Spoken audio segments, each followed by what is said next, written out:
Assalamualaikum warahmatullahi wabarakatuh. Uh, Selamat datang ke YouTube channel Harian Isnin Poligami. Untuk video kali ini, Kak ini nak bercerita tentang tekanan. Okay? Tekanan, bukan tekanan lah sangat. Cerita-cerita mengenai isteri kedua, ketiga dan keempat. Okay? Kak ini tak nak sentuh tentang isteri pertama. Okay? Ramai sahabat-sahabat bercakap, maaf lah tak buat terreport. Video ni hentam-hentam semacam je aku. Janji korang nampak, tapi cantik view tu. Okay. So sahabat semua, ramai orang yang berkata bahagialah isteri nombor 2. Iyalah isteri baru. Okay, datang isteri ketiga, seronok lah. Orang barulah katakan. Datang orang keempat, okey apa kau? Laki kau tak kahwin lagi, nombor 5 kot. Kau lah penutupnya. Pengalaman Kak ini pernah jadi isteri monogami 12 tahun. Okay. Kak ini pernah menjanda. Dan kemudian Kak ini berkahwin, dalam perkahwinan yang kedua, Kak ini adalah isteri keempat asalnya. Dan kemudian jodoh suami Kak ini dengan isteri kedua dia tak panjang. Dan akhirnya Kak ini, jadi bila suami bercerai, nombor 3 jadi nombor 2. Kak ini nombor 4 ketika tu, Kak ini jadi nombor 3. Naik pangkat. Okay. So Kak ini pernah rasa apa itu rasa seorang isteri pertama. Pernah rasa apa itu rasanya isteri keempat, rasanya isteri ketiga. Sekarang isteri ketiga lah.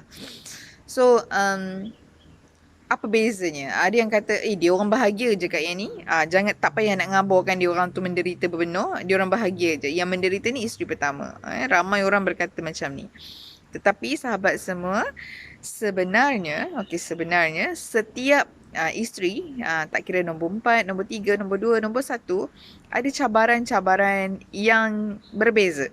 Sebab itu kehidupan ini bukan semua sama. Tak ada orang yang terlalu bahagia dan tak ada orang yang terlalu menderita. Ujian akan diberi kepada kita berdasarkan kemampuan kita kan. Jadi Allah beri kehidupan ni memang akan diuji je lah. Tak payahlah korang duk kata-kata, kau bukan bahagia ke? Kesian, kau kan menderita berbenar. Korang kalau nak keluar ayat pun boleh tak keluar ayat logik sikit. Dan Allah kata, dunia ini memang patut diuji. Dunia ini adalah pentas ujian. Ujian itu tidak akan pernah berhenti. So kita fahamlah apabila jelas ayat Quran yang mengatakan dunia ujian, ujian tak akan berakhir. Kan? Kak yang ni sampai bila saya akan diuji sampai kau mati dek. Itu je Kak yang ni punya tagline. Okay? Kak ini sampai bila saya nak kena sabar sampai mati kau dek, kau kena sabar. Ingat dunia ni, ingat macam cerita novel. Ingat macam cerita drama 7 malam tu. Jam 7 malam TV3 tu. Ingat? Macam tu ke episod drama kehidupan kita akan terhenti apabila sampai tahapnya? Tak kan? Okay? Apabila terlalu banyak baca novel dan tengok drama cinta lah. Itu yang teruk sangat Kak Annie ni. Yang pengalaman Kak Annie lah. Teruk berbenar Kak Annie dulu tu. Sebab terlalu banyak menonton perkara-perkara ini atau terlalu banyak membaca benda-benda ini menyebabkan kita merasakan apabila sampai satu ketika, sampai satu keadaan, kita akan, aku akan bahagia. Bila tak dapat bahagia, mana bahagia tu? Mula aku persoalkan, ya Allah, kau kata kalau aku bahagiakan orang lain, aku akan bahagia. Dan mana bahagia itu ya Allah? Itu Kak Yani tanya pada Allah dulu-dululah. Jahat kan? Jahat Kak Yani ni. Okay. So, isunya di sini adalah apabila kita menjadi isteri keempat, apabila kita menjadi isteri ketiga, isteri kedua, isteri pertama, semua orang lah akan diuji. Dan ujian itu kita panggil, apa ujian tu kita panggil? Takdir. Nanti kata Kak ini pilih sikit-sikit takdir, sikit salahkan takdir. Kak ini tak pernah salahkan takdir ya. Kak ini tidak pernah menyalahkan takdir. Takdir itu bukan untuk dipersalahkan. Takdir itu untuk dimuhasabahkan. Takdir itu untuk diterima. Takdir itu untuk direspon dengan sebaiknya. Itu sebenarnya takdir. Bukan untuk dipersalah-salahkan. Yang salah tu korang. Bila Allah bagi takdir A, korang sibuk tanya, kenapa aku dapat A? Ya Allah, kenapa aku tak dapat B? Korang yang sibuk menyalah-nyalahkan takdir. Okay, takdir itu perlu diterima, direspon dengan sebaiknya. Okay, cabaran. Isteri keempat apa cabarannya? Kak cerita satu-satu lah. Isteri kedua lebih kurang isteri ketiga. Isteri keempat. Apa sebenarnya cabaran isteri keempat? Ketika Kak ini sebelum Kak ini menjadi isteri keempat, Kak ini sangka Isteri nombor 4. Dan Kak ini kan lebih berumur daripada suami dan semua madu-madu ketika itu. So, isteri keempat yang paling muda. Isteri keempat yang paling tua. So, rasa macam hot lah gitu kan. Pada pada muka aku. Tak jadi hot mana pun. Okay, selepas tahun lebih. Selepas beberapa bulan. Terus naik jadi nombor 3. Jadi, so kita sekarang duk fikir, okay, nombor 4 tu pasti bahagia. Tidak. Kita berada dalam satu situasi yang kita ada kakak madu 3 orang. 1, 2, 3. Kakak madu nombor 1 tu hebat kau. Dia dah lama hidup dengan suami. Dia dah tahu dah suami sikit dia tahu. Suami pakai baju macam ni dia tahu. Suami pakai seluar macam ni dia tahu. Suami sikat rambut macam ni dia tahu. Suami spray minyak wangi sikit dia tahu. Suami macam-macam lah. Pergerakan suami pun sikit pun dia tahu. Makan minum suami sikit berubah pun dia tahu. Itu kakak madu nombor 1. Kakak madu nombor 2, dia dah tackle suami tang lain dah. Kan semua sisi-sisi kekurangan yang tidak berjaya di tackle oleh isteri pertama, dia dah tackle siap-siap. Nombor 3 melengkapi. Kau nombor 4 tak agak-agak. Kau nak masuk ikut celah mana? Susah nombor 4 ni. Dia akan biasanya yang terjadi, yang bukan semua, bukan 100% begitu. Nombor 4 ni akan selalu dianaktirikan oleh kakak-kakak madu. Dia akan dia sangat susah nak beat kakak madu.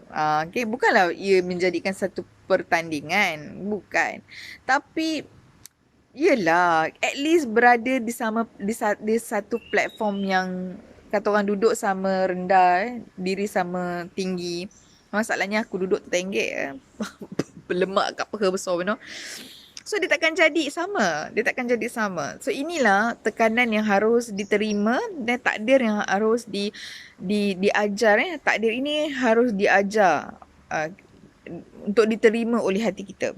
Untuk diterima oleh hati nombor 4. Jadi sahabat semua, kalau berhadapan dengan isteri nombor 4, jangan duk rasa ni seronoklah korang. Jangan cakap macam tu. Fahami nombor 4 itu ada tekanan dia sendiri. Dia sangat sukar untuk menandingi kakak-kakak madu dia. Dan bukan pun tidak semestinya kekedikan dan kemudaan usianya. Kalau macam cakap itu tak muda kan. Tapi yang muda-muda ni lah, barangkali ada yang nombor 4 yang muda ni, sangat susah dia nak menandingi kedudukannya di dalam hati suami. Okay. So itu cabaran terbesar nombor 4. Okay, nombor 3. Nombor 3 ni macam kat ini sekarang lah. Sebenarnya nombor 3 ni Kak tak tahulah. Kak rasa macam just okay je nombor 3 ni. Sebab kita ada adik madu yang disayangi suami. Kita ada kakak madu yang diperlukan suami. Jadi kita rasa macam aku so-so je. Walhal sebenarnya kita ada je dalam hati suami tu. Tapi kita akan rasa macam play safe lah sebenarnya nombor 3 ni. Tekanan dan cabaran dia tak begitu kuat seperti nombor 4 dan cabaran tak sebegitu kuat seperti nombor 3. Cumanya ada setengah nombor 3. Dia rasa dia penutup. Kan? Sebab kahwin 2 ramai, kahwin 3 kadang-kadang, kahwin 4 jarang-jarang. So nombor 3 tu selalunya dia akan merasakan penutup. Abang 3 cukup lah. Abang nak 4 buat apa kan? Ramai yang akan merasa macam ni. Jadi bila suami kahwin nombor 4, di situ cabaran dia. Asalnya kadang-kadang ada setengah suami kata, abang 2, 3 ni tambah 3. 2 dulu pun tak lakat sangat. Nombor 3 pun tak apa okey. Tiba-tiba suami kahwin nombor 4. Engkau nak rasa apa? Masa tu lah kau akan rasa, ya Allah ya Tuhanku, kenapalah aku diuji begini. So, untuk sahabat nombor 3 kat ini, faham kalian berada dalam keadaan selesa sekarang. Okay. So, nombor 3 ni, sahabat-sahabat isteri nombor 3 yang kat ini jumpa lah. Tak ramai nombor 3 nombor 4 lagi jarang-jarang lah. Tapi nombor 3 ni biasanya dia akan selesa. Okay. Adalah kes-kes nombor 3 yang juga teraniaya. Tapi okey, terlupa pula. Ada satu kes yang Kak ini jumpa. Nombor 1, nombor 2 berpakat keluarkan nombor 3. Ada juga. Sebabnya dia rasa nombor 1, 2 dah cukup dah untuk suami. Tiba-tiba datang yang ketiga, tak mau geng yang nombor 3. Ada juga nombor 3 yang akhirnya membawa diri. So maksudnya apa? Maksudnya kadang-kadang nombor 1 dan nombor 2 ni dia adalah keperluan dia adalah dia punya politik dia. Dan apabila masuk yang nombor 3, dia merasakan nombor 3 ni akan menyebabkan suami tu lebih tak cukup dari segi keuangannya, dari segi masanya. Kalau dulu seorang dapat 15 hari kan. Yang ini bila nak tambah nombor 3, dia dah jadi banyak pula. Dia seorang dapat banyak masa suami terbagi. So seorang akan dapat 10 hari. So di situ akan jadi macam menyibuk. Kan, menyibuk. Itu tekanan nombor 3. Okey, apatah lagi sekiranya kalau ada nombor 4 dia jadi 4 orang, dia akan bergeng-geng macam tu kan. Tapi kalau nombor 3 ni, dia akan salah seorang dia akan rasa tertinggal. Mungkin nombor 3 akan rasa kakak madu nombor 1 dan nombor 2 akan menyisihkan dia. Jadi kalau pergi mana kadang-kadang sebab dia nombor 1 nombor 2 dah lama bermadu, tiba-tiba masuk nombor 3. Bila masuk nombor 3 ni baru terkedik-kedik nak belajar. Pulaknya kononnya macam nombor 2 sebab dia bengang. Kan dia bengang dapat adik madu nombor 3. So dia akan try nak tackle nombor 1. So dia bergeng dengan nombor 1. So adik madu dia buat bodoh je. Adik madu selalunya akan tertinggal. Macam tu lah. Kak ini tak mengalami situasi ini sebab Kak ini nikah dan serentak dengan nombor 2 sekarang. Jadi tak mengalami lah situasi ni. Tapi ramai juga sahabat Kak ini kat luar sana yang alami situasi ini. Okay. So itu cabaran nombor 3. Okay. Nombor 2. Of course, semua orang tahulah betapa hebatnya cabaran nombor 2. Cabaran nombor 2 itu kali pertama suami berpoligami. Suami tidak ada pengalaman. Isteri pertama tidak ada pengalaman. Isteri kedua pun tak ada pengalaman. So apabila 3 orang yang tidak ada pengalaman dan disatukan dalam sebuah perkahwinan, wow, itu menjadi cabaran terbesar sebenarnya. Okay, segala cerita, rencam, masyarakat dan sebagainya yang korang selalu dengar itu adalah cabaran yang nombor 2. Okay, isteri kedua ni lah yang selalunya suami baru tahu, rupa-rupanya poligami ni penat. Okay, isteri pertama, pagi tadi Kak ini tengok ada seorang hamba Allah tu kongsikan, dia kata seronoknya kalau macam ni, isteri pertama yang dihiaskan dan di make up, didandan, dipakaikan pakaian yang sama dengan pengantin isteri kedua ni dan disandingkan sekali. Bukan tak boleh, tapi cabarannya sangat besar. Wallahualam. Kak ini terima saja idea daripada ramai orang. Kak ini raikan idea kalian, tetapi Kak ini tidak galakkan. Okay, Kak ini tak galakkan untuk bersanding sama dan sebagainya. Dia ada tricky sikit lah. Apabila seronok, semua akan raikan. Apabila sesuatu berlaku, pergaduhan berlaku dan sebagainya, akan ada ungkit-mengungkit dan tak sedap didengar. Okay, contoh ayat paling simple ini masuk topik lain lah sikit lah. Kak ini sentuh. Kak ini kan suka macam tu celam-celum je masuk mana-mana topik suka hati aku lah kan. Video aku. Okay, contoh isteri kedua akan cakap, masa akak kahwin dengan abang, mana ada saya, akak berdua je kan, satu keluarga semua meraihkan akak berdua kan dengan abang. Sekarang masa saya kahwin, akak sibuk datang, saya nak gambar dengan abang sangat pun tak boleh, malu saya dengan akak. Masa ni kakak kau nak kata apa? Berkata, bukan kau ke yang ajak aku datang sekali, kau yang berdiri datang merayu-rayu dengan aku kan, nak suruh sanding sekali kan, supaya orang semua tak kata kau perampas kan. Bila gaduh, keluar semua perkataan-perkataan macam ni. Masa elok memanglah elok kan. So kalau boleh janganlah kahwin nikah ni sanding serentak-serentak ni. Impact dia tak bagus, ending dia tak bagus. Ungkit tu banyak sangat sekarang. Dah ungkit, lepas tu nanti kata itulah mungkin. Lepas tu nak memaafkan susah. Ya Allah, tolonglah jangan banyak sangat cipta ruang yang akhirnya tak mampu dimaafkan. Gitu. Okay. So sahabat-sahabat isteri kedua, ujian kalian memang banyak, tapi kalianlah orang yang Allah pilih tepatnya menjadi isteri kedua yang untuk menerima takdir ini. So sabar, tenang, cool. InsyaAllah akan ada yang baik-baik di masa akan datang. Okay, setakat ini saja.